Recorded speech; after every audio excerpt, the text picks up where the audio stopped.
Usia buah hati yang nampak hari ini ada masa anak-anak, karena usia kita semakin andai kan nanti nih ada reunian alumni Bait Tauhid usianya 30 tahun sampai 40 tahun kumpul di auditorium Bait Tauhid. Bait Tauhid punya aula sampai menampung 1000 peserta. Masya Allah. Nanti kumpul, wali santrinya hadir. Anak-anaknya usianya 30 sampai 40 tahun. Udah alumni, reunian di Bait Tauhid. Kira-kira ketika reunian anak-anak alumni usia 30 tahun, kira-kira obrolannya tentang apa? Mati gambarnya. Afwan Zat. Usia 30 sampai 40 tahun, kira-kira obrolannya tentang apa? Ada yang tahu nggak teman-teman? Berapa anakmu gitu Pak ya. Kita akan lihat ya. Ini hasil survei ya teman-teman ya. Usia 30 tahun sampai 40 tahun sebentar sampai munculkan gambar. Wait ya. Ini nih.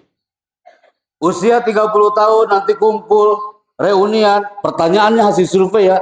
Kamu bisnis apa sekarang? Gitu ya. Kamu kerjaannya apa? Aktivitasnya apa? Tapi ketika usia 50 tahun kumpul lagi, kira-kira obrolannya tentang apa?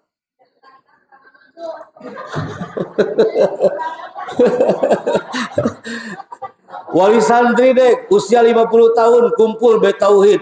Obrolan mereka biasanya adalah ini, Kak.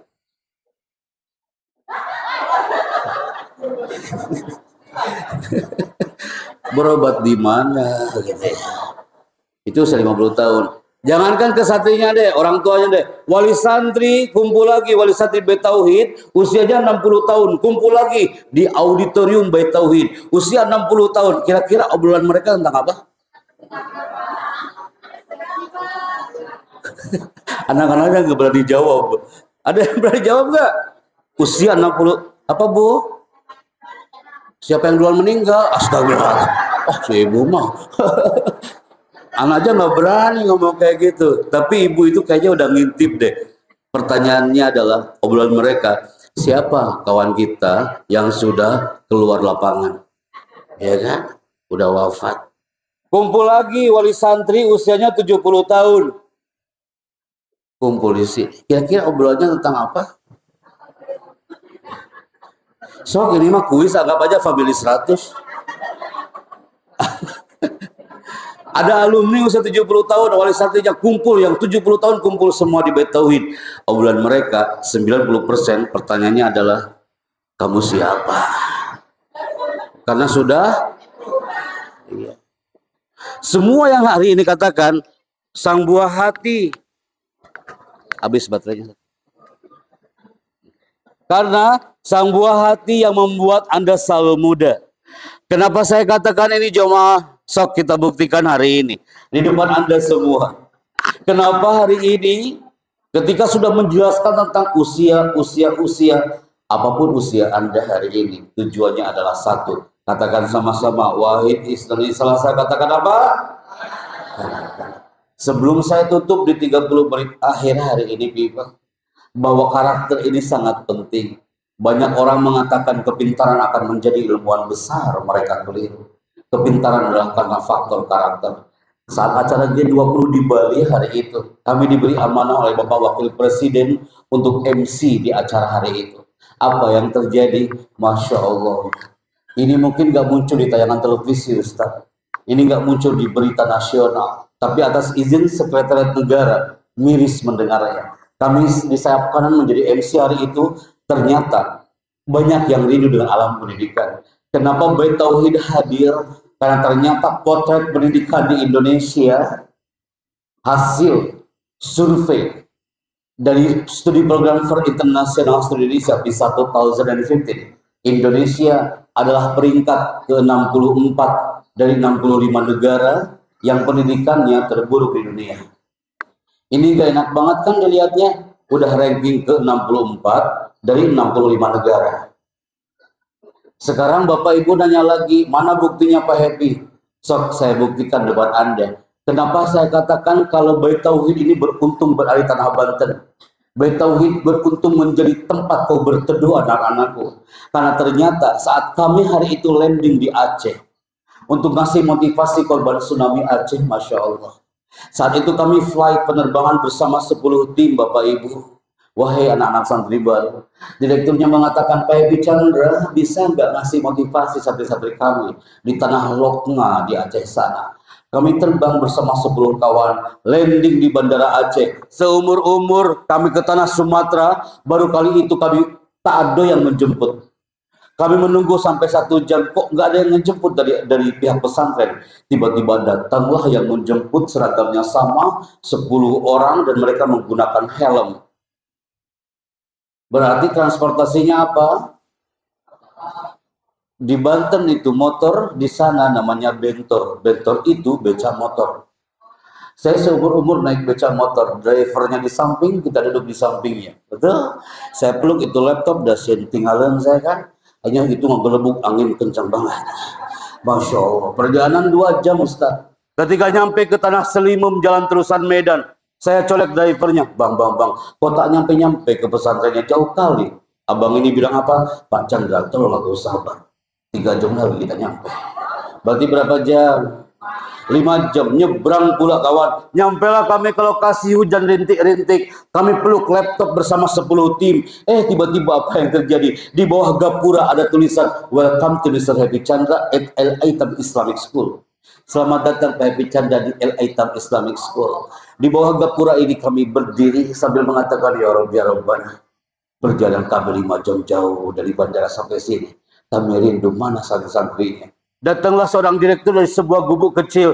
Dia berteriak sambil mengatakan, ahlan wa sahlan Mr. Happy Chandra. Akhirnya kau datang ke pesantren kami Pak Chandra. Ini santri-santri kami ini pasti rindu kata-kata kau hari ini Pak Chandra. Saat kau lagi ngisi motivasi untuk korban tsunami Aceh di Masjid Baitur Rahman. Ini santri-santri kami hanya ingin ketemu kau sebentar, waktu itu susahnya minta ampun Pak Chandra. Saat itu Pak Chandra keburu dibawa tim protokol menuju kantor gubernur. Saya tanya, Pak, mana santri-santrinya? Sebentar Pak Chandra, mereka lagi sholat duha. Kami menunggu lagi hampir 20 menit. Tiba-tiba keluarlah santrinya. Mereka berlarian habis sholat duha. Dengan jumlah berapa santri? 5 santri. Tim kami berapa orang? Tim kami 10 orang. Santri yang akan dimotivasi berapa orang? 5 orang. Apakah kami mundur? Tidak, brother. Akhirnya kami dibawa sama anak-anak 5 santri ini. Ada yang nggak pakai hijab karena mereka nggak bisa beli hijab, nggak punya kerudung. Dibawalah kami ke sebuah ruangan kecil Bapak. Saat itu kami mengatakan di depan mereka tanpa menggunakan sound, tanpa menggunakan alat layar seindah di Bait Tauhid hari ini. Suasana pagi hari itu nak, kami dibawa ke sebuah gubuk kecil tanah merah bekas becek mereka kawan, bekas tanah merah itu bekas guyuran hujan di malam hari. Dan kami katakan kepada 5 anak ini, yang 2 anak ini nggak mau tetap kami. You tahu apa yang terjadi hari itu? Ketika kami katakan kepada 5 anak ini, nah, aku bangga ketemu kau ber5 hari ini. Suatu saat kau pasti akan dibanggakan ibumu. Suatu saat ibumu pasti akan berteriak, nah, ibu bangga ketemu kau hari ini nak. Suatu saat kau menjadi pahlawan nanti di surga nak. Gara-gara saya ngomong kayak gitu bunda, ini 2 anak nak gak mau tengok kita. Dia tunjuk-tunjuk saya Pak. Dia mengatakan Pak Chandra jahat. Tak ada yang berani bicara tentang ibu di pesantren ini Pak Chandra kecuali kau. Daripada seperti ini Pak Happy, lebih baik kau pulang lagi lah ke Jakarta. Saya tanya, apa salah guna? Pak Chandra, orang tuaku ini sudah tak ada Pak Chandra. Saat gelombang tsunami Aceh Pak Happy, aku di atas lautan ombak Pak Happy. Saat itu ibuku terbawa arus ombak di atas genteng, dan ibuku terbawa larut di atas air. Dan saat itu kami mengatakan, ibu mau kemana? Ibunya berteriak di atas lautan ombak sambil mengatakan, nak, jika ibumu mati hari ini nak, nanti kau harus bisa ngaji ya nak ya. Jika ibu mati hari ini nak, nanti kau harus bisa baca Quran ya nak ya. Nanti kau bisa datang ke batu nisanku ya nak ya. Aku ingat itu Pak Happy. Makanya aku pesantren di sini. Paling tidak aku bisa hafal baik-baik Quran. Dan aku akan berikan surga terindah untuk mereka.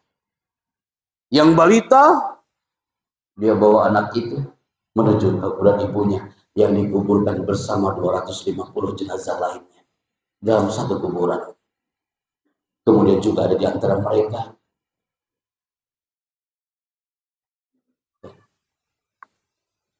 yang posisinya seperti ini.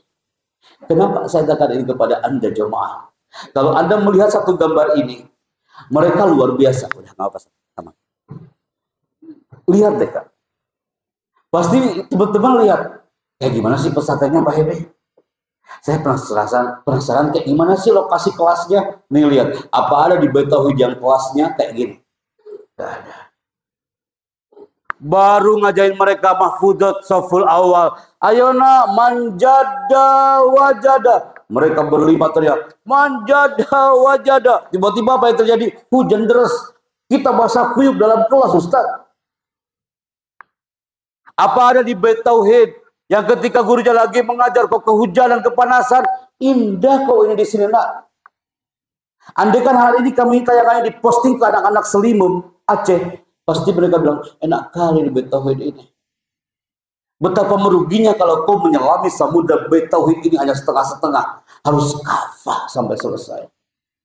Lihat kan, kehujanan mereka, buku mahfuzat mereka kehujanan. Nah, kami yang menggigil kedinginan, saya suruh asisten ngambil jas hujan di bentor. Saya bilang, bro, ambil jas hujan di bentor. Saya pakai jas hujan. Tiba-tiba satu teriakan anak ini teriak lagi di depan makan lollipop. Dia bakal bilang apa? Pak Chandra, manja kali kau ini Pak Hedi. Bapak ini baru kena air hujan 5 menit kau pakai jas hujan. Kami Pak Chandra di pesantren ini 5 tahun Pak Hedi. Kami kekeringan, kehujanan dan kering lagi di tempat ini. Malu saya. Saya lepas lagi jas hujan ya. So kalau gitu mah kita hujanan bareng.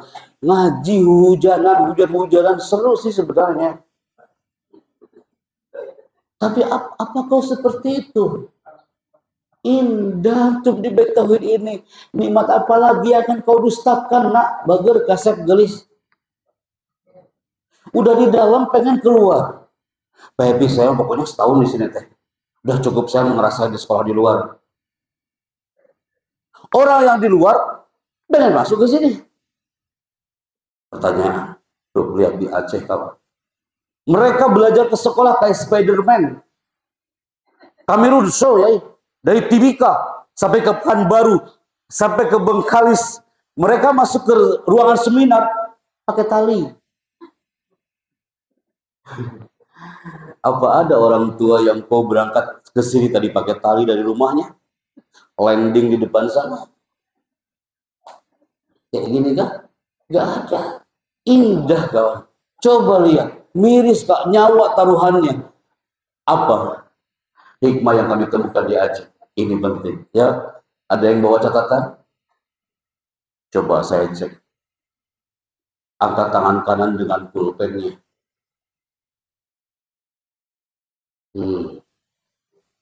Pasti banyak yang bisik-bisik. Ada yang bawa pulpen 2 apa tidak? Terima kasih yang udah bawa kolam. Angkat tangan kiri dengan buku tulisnya. Terima kasih. Ini materi yang gak pernah Anda sampaikan sebelumnya di Bait Tauhid. Dan saya cocok saya sampaikan di sini. Cukupkah? Jangan tulis dulu. Nah, wahai para orang tua, kenapa orang-orang Aceh yang saya temukan selama hampir kurang lebih 40 hari di sana, mereka nyaman kelihatannya, padahal kehujanan, kekeringan, padahal mereka harus antri kalau ngaji, mereka harus melewati tali, tapi mereka kelihatan nyaman, damai banget dilihatnya. Ternyata ada quote yang menarik Pak Hedi. Mereka yang saya temukan punya quote yang indah selama di Aceh. Selama hidup mereka belajar untuk mengoreksi diri sendiri. Karena mengoreksi orang lain tidak butuh belajar. Wahai para orang tua, tak perlu kau mengoreksi pondok yang tercinta ini.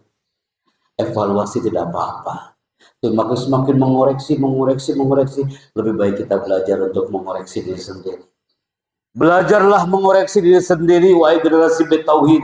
Karena mengoreksi orang lain tidak butuh belajar. Yang kedua, Orang Aceh itu selama 40 hari kami di sana. Selama mereka berada di pesantren, mereka menikmati proses tanpa banyak protes. Cuma beda satu huruf loh Bapak Ibu. Proses, protes. Semakin kalian teman-teman menikmati prosesnya di alam betauhid, maka pasti akan sukses. Tapi semakin banyak protes, pasti hasilnya akan berbeda.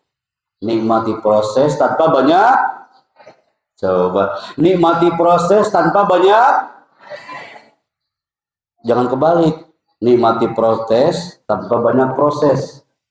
Jangan terbalik, nikmati proses tanpa banyak, pasti akan sukses. Yang ketiga, orang-orang Aceh selama 40 hari, walaupun dikatakan mungkin termiskinlah se-Asia Pasifik, mereka nggak peduli. Tapi mereka selama berada di pesantren, mereka pintar merasa, bukan merasa pintar. Guru-gurunya pintar merasa, para wali santrinya pintar merasa. Gak ada yang merasa pintar, semuanya indah.